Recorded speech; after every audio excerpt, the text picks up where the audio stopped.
Hey guys, welcome back. It is CALLOUS, and this is the Pokemon Talk with CALLOUS show, back from the dead. Very, very excited to be doing this series. For those of you unfamiliar, I used to do this roughly once a week or so, not on a set schedule, but when I can. And I bring in usually two guests, sometimes three, and we discuss things related to Pokemon. Could be something that happened or controversy. It could be a philosophical thing. It could be a strategy thing. We did all sorts of cool topics, but I kind of like to take it as like a bigger picture thing, kind of like a break from narrating and talking about, just things to do with the community and rules and all that kind of stuff. Hopefully you guys are going to enjoy it. This is the reboot of the series, and I have two of my favorite guests here who were regulars on the show before.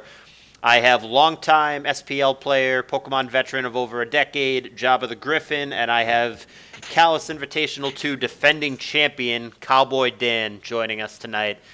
The topic that we're going to be discussing is the gentleman's concession, the integrity concede, whatever you want to call it. Basically, when someone, for a quote-quote noble reason, decides, you know what, you deserve to win this more than I do, so even though it played out in my favor because of hacks or whatever, I'm going to concede. You deserve the win, so I'm going to give it to you.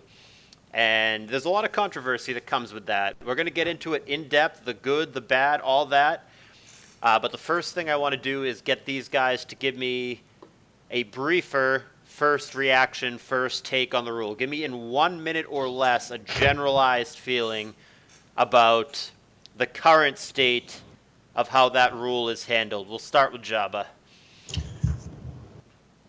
As an upfront note, a recent occurrence obviously has spawned this, and when it occurred, it is something that's covered by the rules. And I feel like, as an upfront note, if you do break a rule, you should be punished accordingly. But as to whether it should be a rule, I would say no. The difficulty in enforcing such a rule in light of the very small percentage of times where it would be abused in a world where the rule doesn't exist, I think is not worth the competitive benefit for the integrity. So that's a rule that I don't feel should probably be part of any competitive rule set. And that's exactly what we're going to be discussing tonight. I'm glad you brought up a lot of points that we're going to hit on in more detail. But before we do that, let me get Dan's opening take on how you feel about this rule.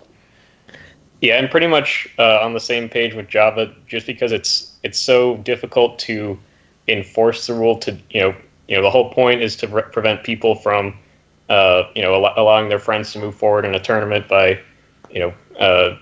doing one of these concessions in a less than gentlemanly fashion. But there's a lot of ways that you can get around doing that without breaking this rule. So yeah, because it's unenforceable, I don't agree that it should be a rule.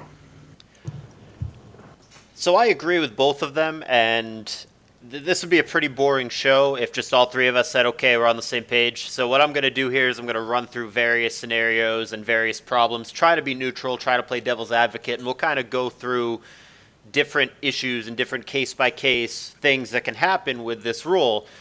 So the first thing that I would assume all three of us can agree on, let's talk about extreme circumstances. Do we all agree that someone should not be able to say, hey man, I'm going to send you $100 via PayPal right now, you're going to concede this match? That should not be allowed. Do we all agree with that?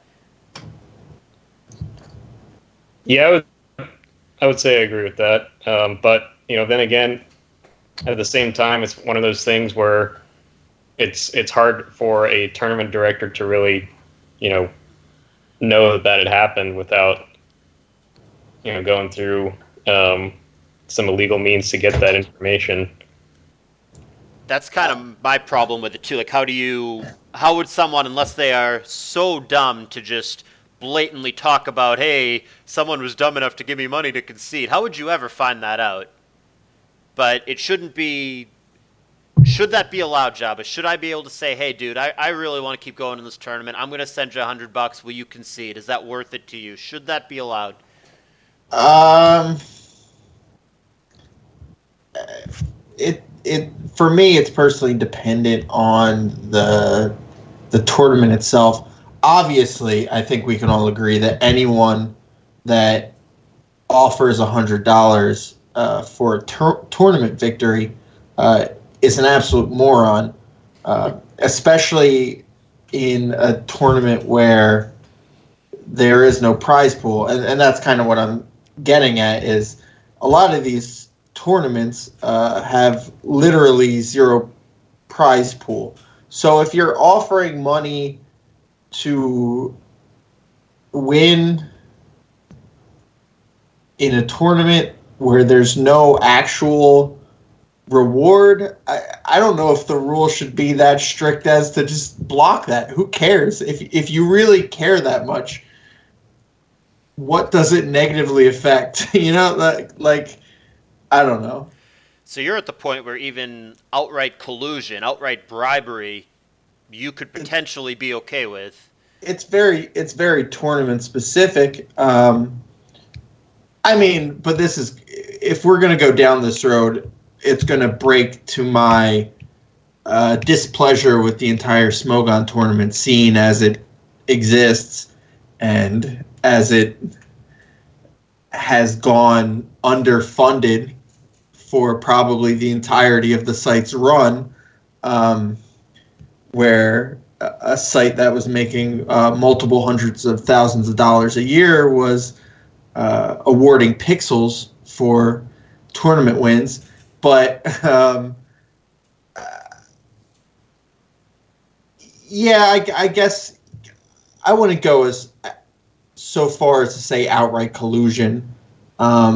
But that's a situation that's never going to happen anyway. Obviously, this is just an extreme scenario. So, you know, ban those, I guess. But my biggest issue with it is by and large what you guys already touched on, which is basically how do you enforce it? There is not going to be a hard and fast rule that just universally covers every type of situation like this where someone concedes for whatever reason. So no matter what, invariably, it comes down to human discretion, and that's one of my least favorite things in the world. So there's going to be some dude on the internet, and keeping in mind that I'm a grown, working full-time, married, 30-year-old man, there's going to be some fucking 20-year-old kid from another continent on the internet who doesn't know me, who's now going to decide my intention, who's now going to decide how I was feeling at the time. He's going to make the call whether I fucked up on purpose or whether I threw the match, and then he's going to decide whether to ban me or not. I have a real problem with that. That's my fundamental trust issue. Me, those 20-year-olds are morons. I've seen it happen time and time again, where just a complete misinterpretation of people's intentions and their actions were applied, and just resulted in the completely wrong decision made in the tournament realm of Smogon. And now we're going to trust these people to interpret arguably an even more subjective standard than they have done in the past in order to apply sometimes upwards of a year-long tournament bans, which, as we all know, a year in internet time is a goddamn eternity. So slapping a year ban on somebody is just absolutely absurd, and we're gonna give the power to people who are never going to be able to have complete information and who barely make the right decision in the simplest of cases. I'm a little jaded. I don't know if that's coming across right now. I don't mean to be. So, for argument's sake, even though Jabba has kind of an extreme opinion, as he often does, but just for argument's sake, let's say that most people the large majority of people can agree that collusion and bribery should not be allowed. For the sake of competitive integrity, I think most people feel that way. I'll Fine. walk back my earlier statement. Let's cut those out. Most people think collusion and bribery shouldn't be a thing. Fine. But here's kind of the problem. Here's the slippery slope with that. All right, fine. There's no money exchanged. Let's say I'm a snake manager and I get paired in a tournament that I give a shit about, like say ADV Cup, against a player who is right on the fringe, may or may not get drafted in Snake, kind of an up-and-comer, one of those guys, maybe you pick him up for 3K, maybe he doesn't get drafted at all. You and I have talked. I was thinking about drafting you, but you know what? If you fucking beat me, if you knock me out of this tournament, I'm not fucking drafting you. Like, Yo, I did that one time. I was drunk and I forget who I played. It was in a Smogon tour. So it was a tour. It was DPP Ubers, I think, first round of one of them, and it was against a good player. And I had been drinking, and I missed a spatial rend to win the game. So I went, listen, man. Obviously, we can both agree that was bullshit. I should have won that game. World Cup is coming up. I know you're a metro area guy. I think I might be able to fit you onto the team. If we go ahead and report this as my win. That did not go over well. Because he told on me. And this was still when ALIS was around. And ALIS was really big on the whole, you're a Smogon staff member, and that's pretty much a job. And so you have to act like a professional at this job. Though I, at the end of the day, got a slap on the wrist, aka just a talking to. These days, I'm pretty sure I would have been straight up banned for like 6 months. They would have kicked me out of World Cup. Definitely would not have been able to manage after touting that. But yeah, so that's actually happened. Your hypothetical, I've done. So. Yeah, I mean, Dan, what's your reaction to that? You know, I'm your manager in whatever tournament, and you and I get paired in a different tournament as competitors, and I kind of tell you, not in the log, obviously, because I'm not retarded, but I tell you somewhere outside of the log. I am. I tell you somewhere outside of the log, hey, Dan, by the way, if you beat me, you're going to be on the bench for the rest of the fucking tournament. I mean, how do you get around something like that, a conflict of interest, when guys who are in other tournaments, possibly on the same team, then get paired against each other? What do you do about that situation? So I would think in that situation, the word of the person who's getting that offer, you know, someone's saying, like, if you give me this game, then I'll do X for you in the tournament scene. You know, I think those logs that you can turn over are sufficient evidence, you know, to get someone banned. Like, that doesn't involve having to hack into someone's account to find this evidence, because there is, you know, the victim of that is able to prevent sufficient evidence to say, you know, this person did this to me. I mean, personally, I wouldn't really care enough if someone offered that to me. I'd just say, screw you, I'm taking this win. But what if I send the threat by carrier pigeon? How are you going to prove that? Ooh. Now, should that be a bannable offense? Someone threatens in a non-monetary way. Look, dude, if you fucking beat me here, I'm benching you, or you're not going to be on the world. Oh yeah, you're not going to be on the. You're not going to be on the World Cup team if you beat me. Oh yeah, you should be banned, and you should never be able to captain a team again for at least probably a year. Without a doubt. That's clear collusion. Yeah, that's straight up bullshit. Is what it is, and anyone who does that is scum. All right, so see, there are sides to this argument. So even though all three of us don't like the rule, we can all agree there are some situations, like a monetary bribe or like a bribe in this situation of I'm not going to buy you or I'm going to bench you. We can all agree that those kind of situations should result in a punishment or a ban. We're all on the same page. Now we're going to flip the argument, though. Here's a bunch of problems with it. So let's say Jabba and I are playing in a tournament, and I want Jabba to win. What is to stop me from just pulling out my cord to my internet and saying, fuck, my power went out? How can you possibly prove that Jabba said to me via Skype, hey man, I care about this tournament, would you mind conceding to me? And I'm fine with it. Jabba and I are friends. No bribery, no anything. I just go, yeah man, that's fine. And I pretend my internet went out. How can you possibly, if Jabba and I both are not dumb enough to disclose that log, that conversation never happened, how do you know that happened? How do you enforce that? How do you give us a penalty on that? Please, either of you. What do you do about that? You can't. That's why the initial discussion and the initial rule that we're questioning is so it's difficult to enforce because you can just do something like that. And why are we appointing? You can't appoint a Sherlock Holmes to go. You needed to find out whether or not they actually did purposefully disconnect their internet in order to throw. And that's why anyone who isn't an idiot and just goes, yeah, I'll give you the win, even though the rules say you can't do that. Anyone who does things the way you just said is going to be able to skirt the rule in a way that is literally impossible to show that they did on purpose. And that goes to the original issue that it's so hard to enforce this because anyone with half a brain can skirt it in the easiest way possible.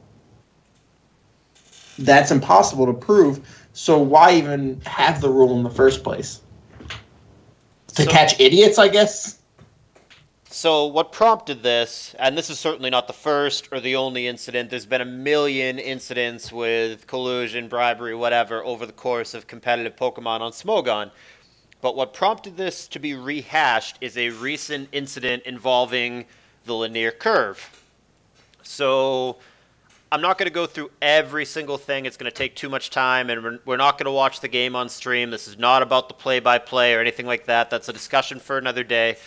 But the super abridged... He should have calm-minded on the Skarmory switch, and then we would have never been in this position. But that's another day. That's a different conversation. But basically, here's the context, guys, of what happened. So Lanier got paired against Fakes in ADV Cup on Smogon, which is an official tour. There's no money involved in it, but it's an official tour.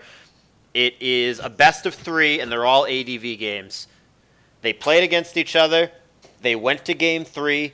Lanier had felt like Fakes was the better player in all 3 games, had outplayed him, had made fewer mistakes. Lanier had been bailed out by hacks, whatever. This is Lanier saying this, not Fakes.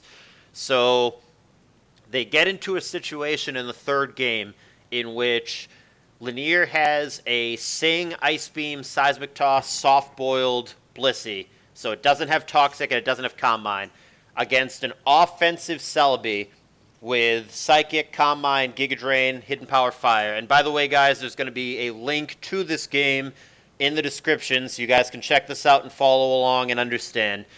Anyway, those 2 pokes are against each other, the Blissey and the Celebi. The Celebi has a bunch of boosts on it, and he gets a Specs drop on the Bliss. So the Bliss cannot profitably soft-boiled anymore. She's taking more damage than she's gaining back with soft-boiled. So the only play that Lanier has, he has a 1-turn window in which he has to freeze the Celebi with Ice Beam. Otherwise, he just loses. The Celebi's going to sweep. He goes for the Ice Beam. He gets not only a freeze, but he gets a crit freeze. The Celebi never thaws, and then Blissey just Seismic tosses it down, and that's basically the ball game right there. At that point, this is turn 39 in the game. Lanier goes, okay, that was bullshit. You've outplayed me all series. I don't deserve to win this. I would like to play it out just for the sake of playing it out, but I'm just going to concede at the end. So then later in the game, Fakes' last poke is a reversal Heracross. It goes down to like 4%. There's no sand in play, and Lanier has 4 pokes against just the Heracross.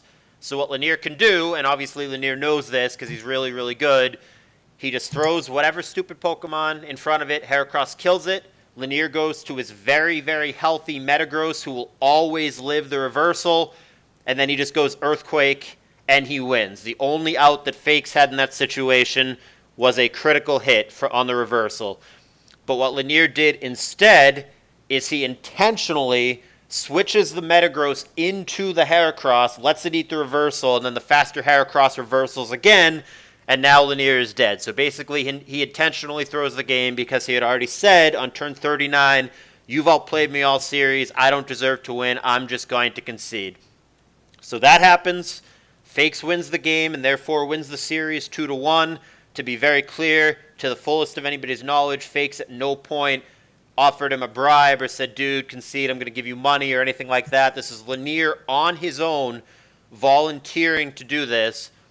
And he does. Fakes wins the series. And subsequently, Lanier is banned for collusion / match fixing because he could have won had he, not thrown the Metagross, but he had already said, dude, I'm going to concede to you. That's the short version. Like I said, there's going to be a link in the description. I encourage you guys to watch the game for yourself, make up your own decision. But that's the short version for the sake of discussion. Cowboy Dan, your reaction to what Lanier did and to the fact that he was subsequently banned for doing it. So one question I have, I'm a little bit fuzzy on the details here, is the reason he decided to do it as a throw instead of a straight-up forfeit, was that because someone told him if he forfeited, he would be banned? That was a violation of the rules? Lanier did it because he had already agreed after the Celebi and Blissey sequence. He said on turn 39, I don't deserve to win. The Celebi should have swept me. No matter what happens from here. I want to play it out, but no matter what happens from here, I'm going to let you win. Okay. I mean, I guess my thought on that is, ultimately there's no way to say for sure that Lanier threw the game because he was planning on giving Fakes the game, other than the fact that, he said that previously. But if I were to do that, I would just, get to the end and then forfeit, which, that is very clear. But because there's both parties on this side want the outcome that happened to happen. Both wanted Fakes to win. So there's there's nothing showing on either side that there was any sort of wrongdoing, I guess, if that makes sense. There's no evidence, is what I'm saying. Even though it seems clear that there's no evidence. Jabba, do you agree with that? Yeah, I just, you know what? I didn't realize this. I just went through the end of the log. I didn't finish the entire thing. He blames it on a misclick, which obviously it wasn't. He did it on purpose. But to apply a previously stated intent from maybe 10, 15 minutes before it happened to an action where he then claims it was a misclick, and to say that your stated previous intent obviously means that this was a faked misclick, this actually bothers me a lot, because he did do it correctly under the rules. He didn't forfeit. He skirted the rules the way he should have, and was banned for it. That's honestly a lot of bullshit. This is pissing me off a little bit. How can you go, well, you said you were going to forfeit at the end. That 100% means that you did not misclick. I mean, he said it was a misclick. Who are you to say it clearly was not? You lost on purpose. I mean, it could have been. I've seen people do dumber shit. Like I literally just told you yesterday. I accidentally threw a match because I forgot to protect with Sharpedo to get the Sharpedophile to get the extra +1 speed boost. I mean, if I had done that but earlier said, you deserve to win this, and then changed my mind but then still misclicked, I eat a ban because the tournament director went, well, obviously. It's like if I say I'm going to kill you and then I accidentally hit you with my car 2 hours later. Is that first degree homicide? Like, I don't know. Let's do I it. don't like this decision at all. Let's do it this way. Let's take the misclick part out of it. Let's just simplify it. Dan, if a player says, you know what, you've been the better player all match, I don't think I deserve to win, I'm gonna concede. Misclick or not, fuck the misclick. Just flat out, hey man, you've been better, you deserve to win, I'm gonna concede. Should they be allowed to do that? I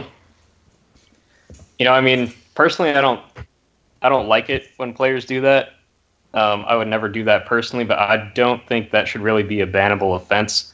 Also, I guess the question I have is if Lanier knew that this was a bannable offense before he did that, because if not, I would say like he should have gotten off with a warning rather than a tournament ban.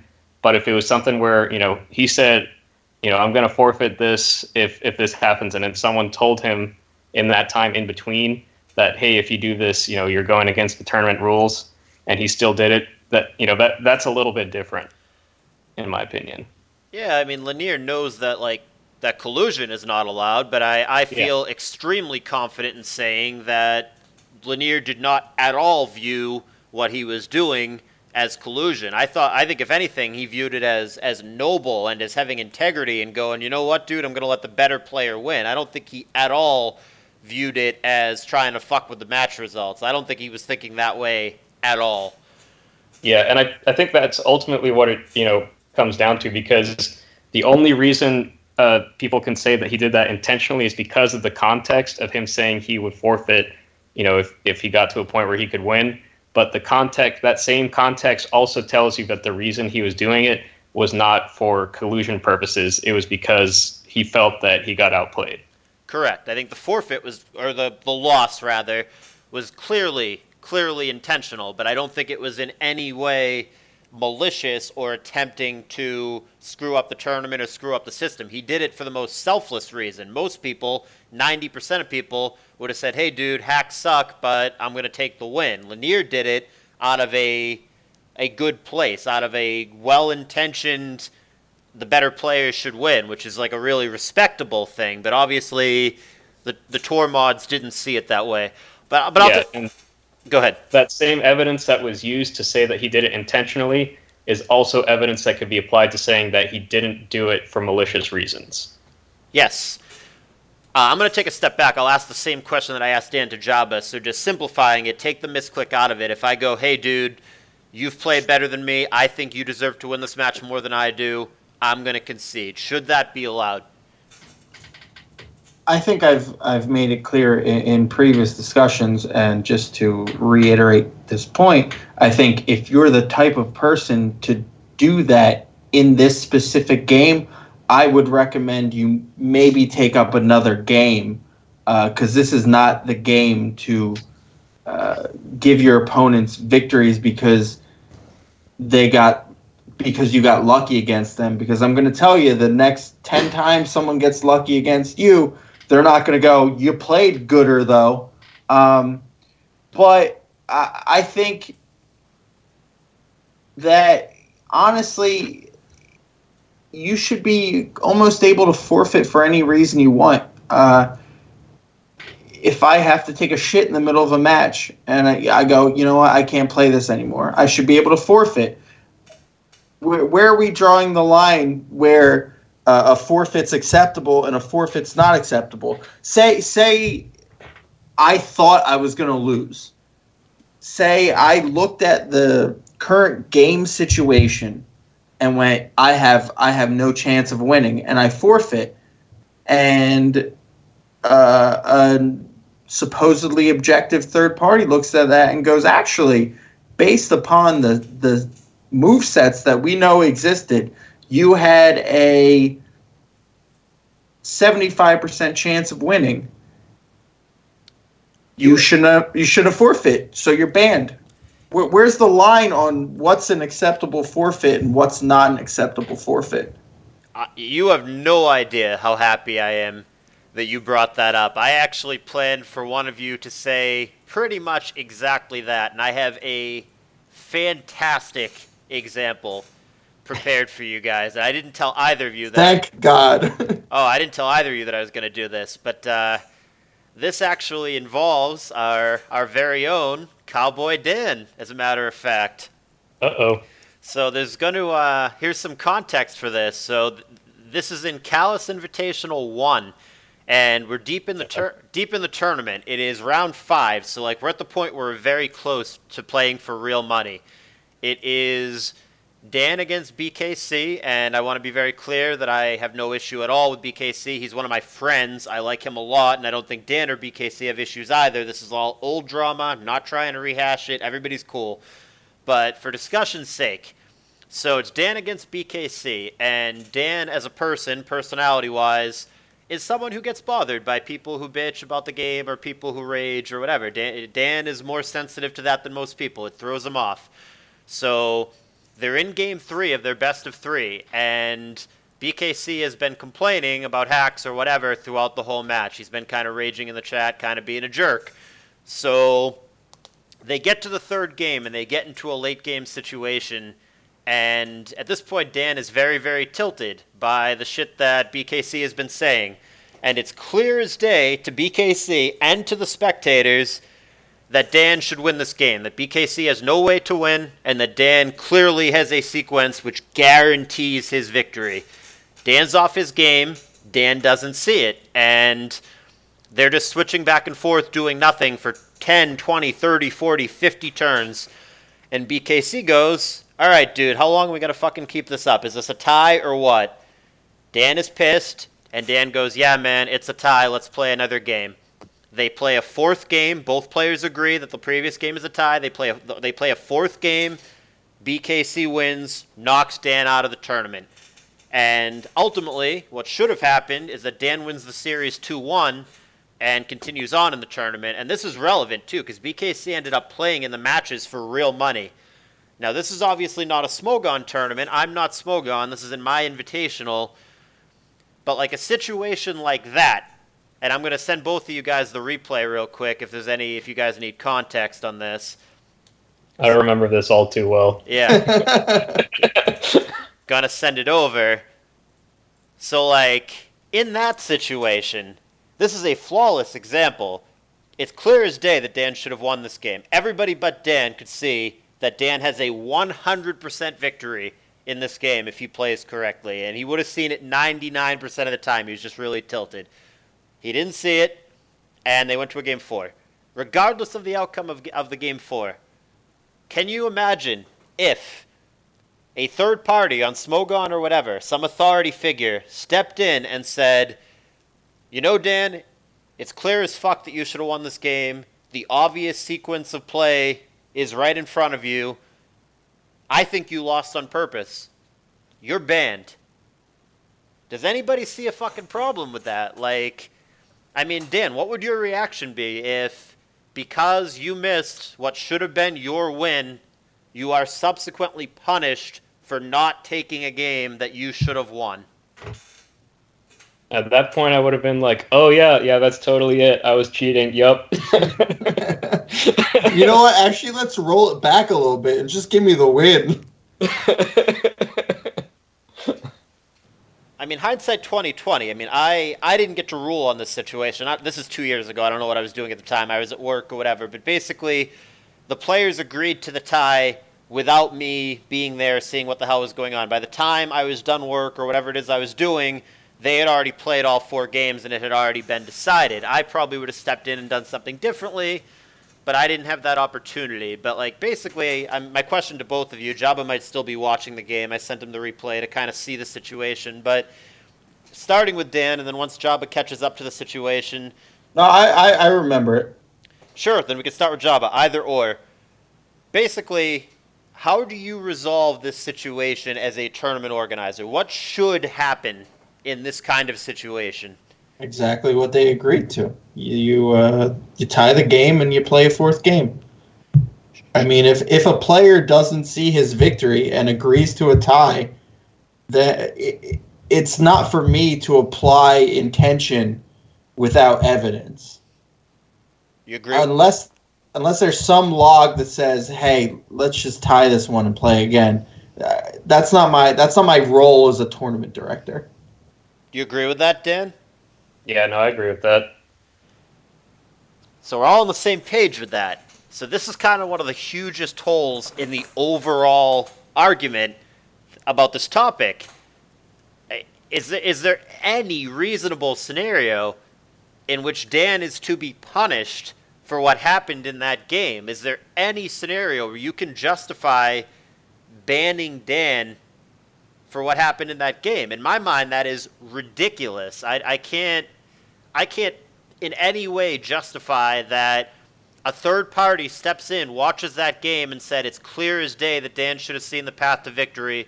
He didn't do it, therefore it's collusion, therefore he's banned. That's ridiculous to me. And that's where I have a problem with this whole entire rule and with the slippery slope. How does some third party guy step in and decide when someone was throwing on purpose versus when they just didn't see it? Are we going to assume that all Pokemon players always see the path to victory, always see the right play? Or even if it's on a case-by-case basis, are we going to have some guy, some council of guys who are going to decide whether or not player X should have seen the way to win? That just seems like a huge shit show, and it opens up conflict of interest. It opens up friends being generous to friends. It opens up people who have grudges against other people, treating them differently. I just see a whole plethora of problems. But yeah, I mean, Jabba, is there any fair way to take things on a case-by-case basis? No, and like I said before, it shouldn't be their job to apply intent, no matter what the circumstances are, unless you have a log that is simultaneous with the occurrence that says, I'm going to do this, which you're obviously never going to get. You might as well ask for the murderer to walk into the police station with the gun in his hand and be like, I did an oopsie. But outside of that, I just don't like the idea of people getting together and going, well, what do we think he meant by doing this? What do we think he was intending to cheat, to skirt the rules?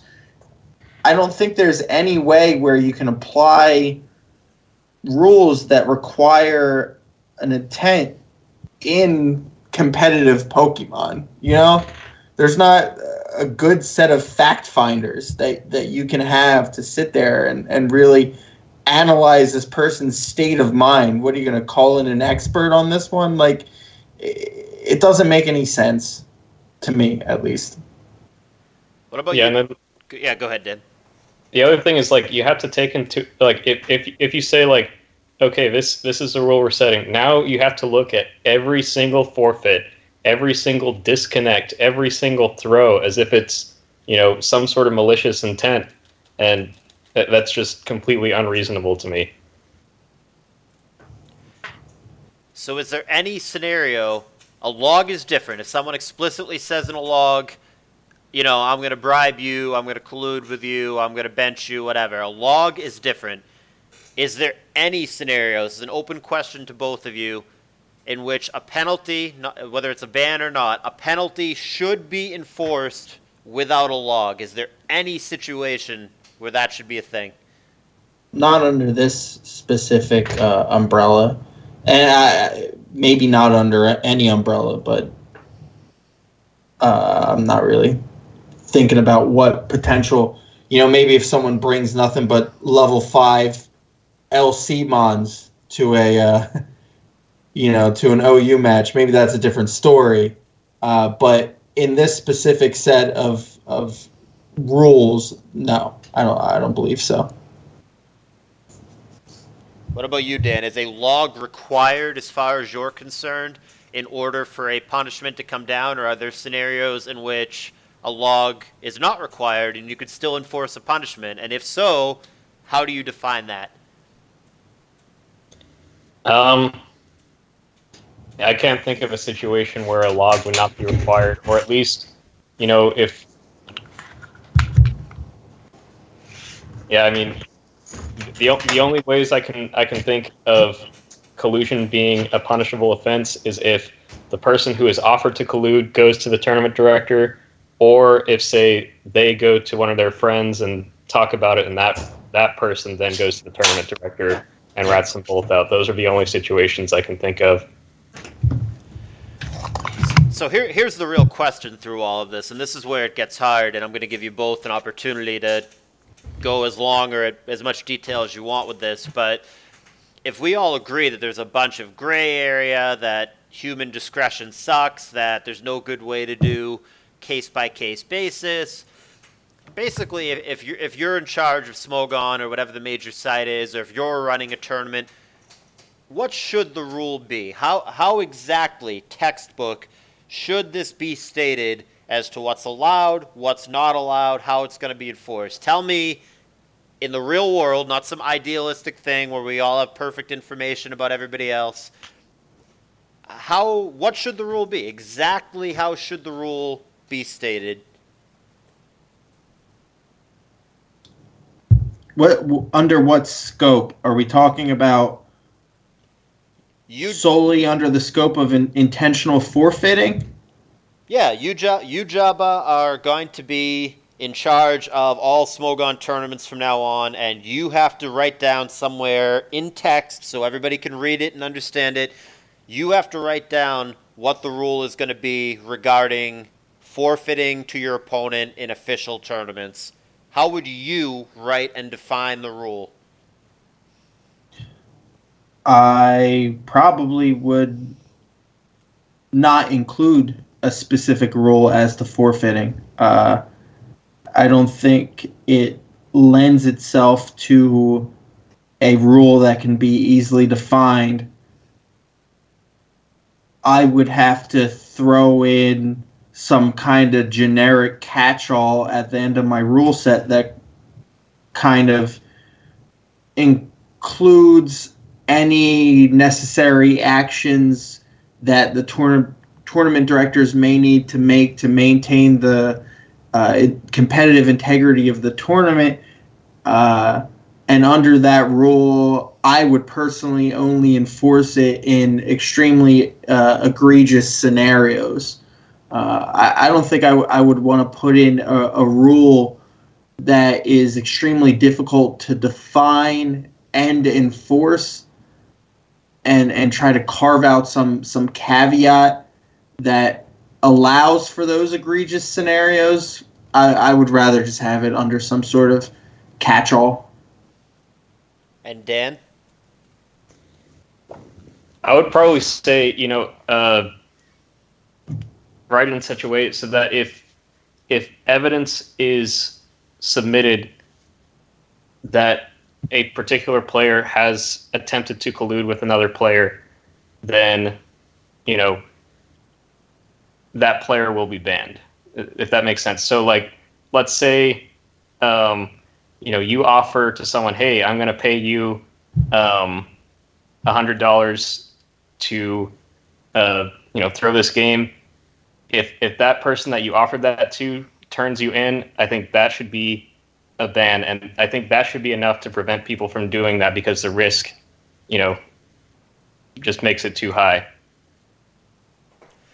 So, Dan, do you believe that short of proven collusion, a player should be able to concede at any time for any reason? Yes. Do you agree with that, Jabba? That what? Can you restate that? Yes. Short of proven bribery or collusion, should a player be able to forfeit at any time for any reason? Yeah. Here's a question. With Lanier, with what he did, specifically in the thing with fakes, is what Lanier did collusion? Nope. Do you think it is, Dan? No collusion, no obstruction. He's been completely exonerated. Wait, are we talking about? with Lanier, with the Lanier versus Fakes thing. I mean, That was Dan, a joke. Does no one pay attention to politics? I'm with you, but that's not that's Sorry, it's late, Java. no, Okay. I'm with you, but that's not quite where I wanted to take this. But Listen, should you be banned from Smoke On for colluding with the Russians? That's what we're talking about right now. yeah, that's where Dan, we're what do going. you think? Dan, No, that's is that's what the whole game. is what Lanier did collusion? No. It's not. Okay, let's get rid of the word collusion. Is there anything unethical or wrong or against the rules, even if it isn't collusion? Is there anything not cool or punishable about what Lanier did? You know, I No. mean, I don't agree with, you know, the that moral code that causes people to forfeit when they get lucky, but I don't think it's wrong. So he should be allowed to do that if that's what he wants to do, Yeah. as far as you're concerned. Yeah. Jabba, in your mind, you said it wasn't collusion. Did what Lanier did, was it in any way wrong or against the rules as far as you're concerned? Even if it's not collusion, did Lanier break a rule as far as you're concerned? No, I'm completely with Dan on this one. I'll even take it a step further. I think if you're forfeiting matches because you got lucky, you're an idiot. But definitely nothing wrong with it. It's been done. How long have I been on Smoke On? Since 2009, I think. It's been commonplace. There have been a few people who had that sort of moral, if you want to call it that, code, to where if they got a certain level of luck, they would forfeit. It's been almost a Smoke On staple as long as I've been around, and to ban someone for it just seems crazy considering how long it's been part of the game. Now, what would you say to somebody like an ABR who's very much on the other side of the fence on this argument from where we are? Somebody like an ABR who says that allowing forfeits for reasons like, hey, dude, I got lucky, or hey, man, I shouldn't have won, anything like that, allowing those forfeits at all compromises the integrity of the tournament. How would you respond to that?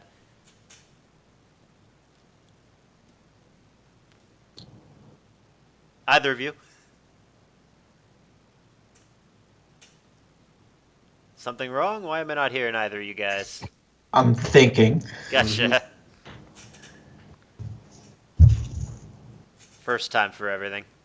Fuck you. Compromises the integrity of the tournament.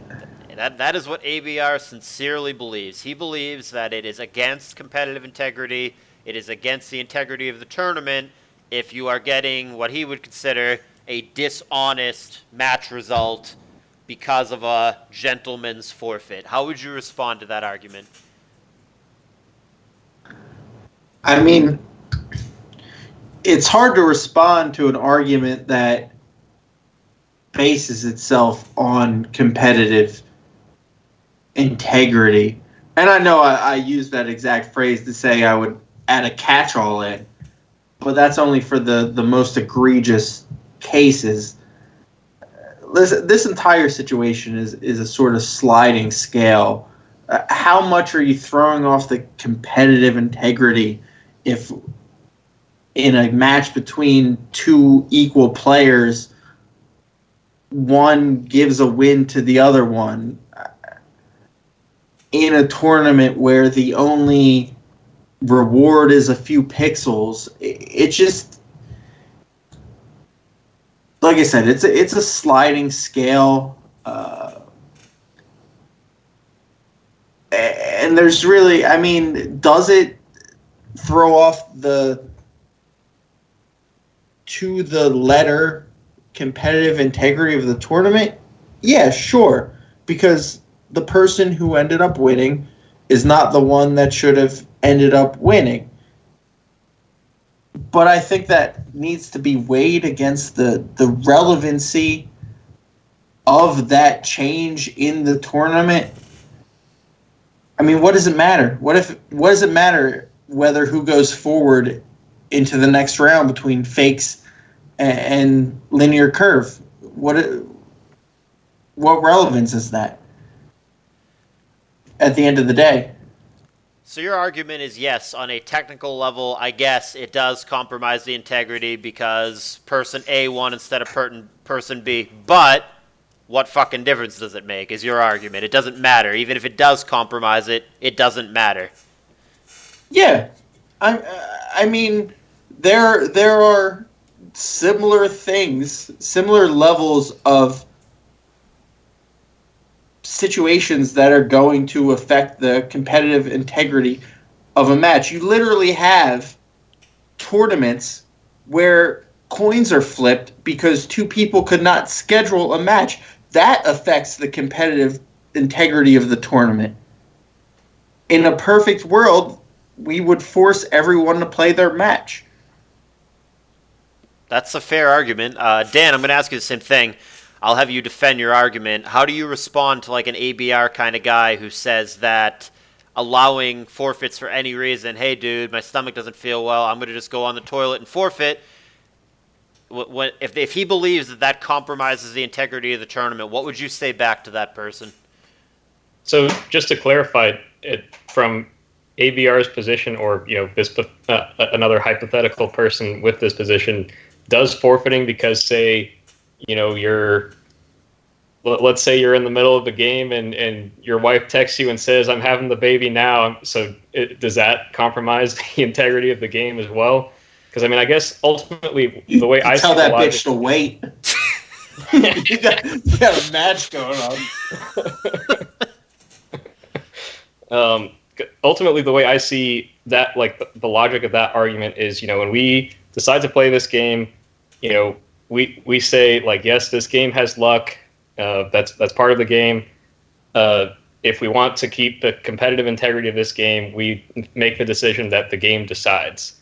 And Lanier obviously did not go, well, unless we go with the assumption that it actually was a misclick. Lanier did not, do that.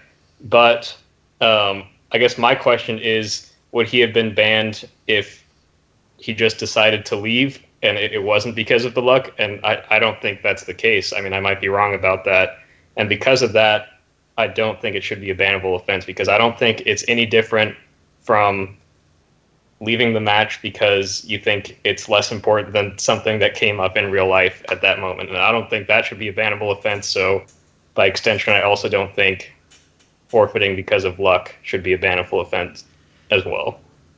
See, what you said illustrates the exact problem with this rule. So let's say the action of what Lanier did is exactly the same. If he says the words, hey man, you should have won, I'm going to concede, you can penalize him apparently. But if he goes, hey man, my stomach hurts, I need to go throw up, I'm going to concede, now you can't punish him? That just feels ass backwards to me. Like, it should be based on the action. The action of what he did should either be allowed or it's not allowed. I think it's nonsensical that a third party is going to decide, oh, your wife's having a baby, that's okay. Oh, your stomach really felt like crap, that's okay. Oh, your internet disconnected, that's okay. Oh, you were upset and didn't feel like playing anymore, that's not okay. Who gets to decide that? That's the problem with the rule, and I honestly don't think whether Lanier misclicked or not actually matters at all. Like, it comes down to a fundamental belief of, if he wants to concede for any damn reason, any at all, can he? Like, I'm in the camp of, if I go, you know what, I'm bored, I want to go play with my cat, that I should be able to fucking concede. Like, who the fuck are you to tell me that I have to play? Who is some kid on the internet to tell me that I must continue this game when I don't want to? I don't think anyone has the right to tell me that. I agree completely that collusion should not be allowed. It's totally different when money and threats or whatever become involved. But I mean, if it's just a matter of, you know what, I really don't feel like playing Pokemon tonight, I'm kind of bored, kind of tired, yeah, I'm going to concede. I think in a Callous Invitational 1, I pulled a Pokemon sucks. I'm done. Although you replaced me with Floppy. I did with Gorgie. I mean, yeah, that was kind of who's half the man I am, by the way. In case you're out there listening, Gorgie. I love Gorgie. He's back playing Pokemon again. Is he really? He is. He's in the Callous Invitational Discord server, which you guys should all join. Oh, really? He sure is. Whoa. Who's he? Who is he in there? Gorgie. He's literally just in there as... Yeah, no, he came in as himself. The authentic article. I don't know, maybe he left. I think he's still in there, but... I have to tell him he's a little bitch. Hold on. We could check. There he is. Oh, yeah. Yeah, I see him. Yeah, he's in there. See, I told you. I'll let you guys chit-chat about that, but... There we go. But yeah, basically, what's the line? Like, can I just go, hey, man, you know what? I'm really not having that much fun with this game. I think I'm just going to go hang out with my wife, so I'm going to go ahead and concede. Is the argument really that if I do that, I'm to be punished? I have a real problem with that. I mean, is there any rule in which that should be a thing, where some dude on Smogon goes, hey, you can't stop playing Pokemon to hang out with your wife. You're banned. Is that real? Yeah, and that's the thing is, like, I don't think ABR or whoever hypothetical, straw man we're putting here would say that you should be banned for doing that. And I think the same logic that you use to say that forfeiting for luck undermines the integrity of the tournament can be used to say that forfeiting for having to go take a shit also undermines the integrity of the tournament. It's the same logic, in my opinion. I agree, and that's why it's a problem. Like, so the forfeiting for luck is not allowed; it's bannable. But forfeiting for, hey, I'm bored, or forfeiting for, hey, I have to go take a dump, somehow that's different. I love how that became the prime example in all the situations tonight. It's like, yeah, but if you have to take a shit, though. I think it's a wonderful example, because the overall point is I should be able to concede for any reason. It should literally be, hey, man, I want to go take a walk. It's nice outside. I don't want to play Pokemon anymore. I'm going to go walk outside. Like, if I decide that I want to do that, you're going to fucking ban me because I didn't play out the match? Like, that just seems like ass backwards. Someone's trying to force me to play in a tournament that I don't want to play in. I mean, yeah, you could make the argument you shouldn't have signed up, but, like, am I not allowed to change my mind, or am I not allowed to just go, hey, I'm not really feeling this? Like, once I commit to a tournament, when I'm in round 6, a month and a half later, I better be engaged, or I'm going to get punished. Like, that just feels like nonsense to me. I have a real problem with a third party divining my intentions or divining my mood and then deciding if I should be punished because of that. And I also have a real problem with somebody looking at the gameplay and going, hey, you should have won. You didn't. You're going to be in trouble. Like, what if I'm just bad? Like, what if I didn't see it? What if I'm just not good at the game? You're going to punish me?